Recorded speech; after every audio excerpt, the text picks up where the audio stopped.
Yes, mambo vipi? Fadlu Davis, kocha mkuu wa klabu ya Simba. Naweza kusema kwa msimu wake wa kwanza amefaulu kwenye klabu ya Simba. Yes, bila shaka amefika fainali ya shirikisho ambayo kwa muda mrefu Simba haijafanya kitu kama hiko. Makocha wengi wamepita, lakini Fadlu Davis ameweza kufika fainali ya kombe la shirikisho. Amefaulu. Mbio za ubingwa wa NBC bado zipo njia panda, julikani Simba au Yanga nani atakuwa bingwa. Kwa maana hiyo huwezi kusema Fadlu Davis amefeli. Vile vile amekuta timu haina muunganiko, amejitahidi kwa kiasi chake kuiunganisha.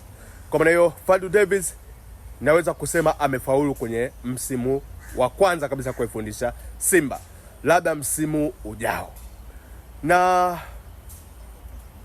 niseme kitu kimoja. Simba wanatakiwa wawe na imani kubwa sana na Fadlu Davis. Kabisa.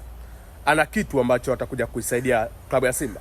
Tushaonaga Hansi Flick wakati anatua kwenye klabu ya FC Barcelona alianza na kufeli, lakini sasa hivi Barcelona yafanya vizuri.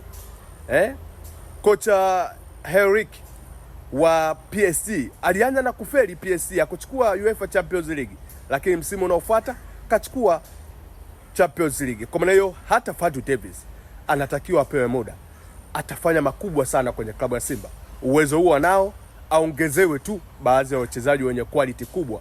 Naamini Fadlu Davis ataweka historia kubwa kwenye nchi yetu ya Tanzania, sio kwa Simba tu, mpaka kwenye nchi yetu ya Tanzania.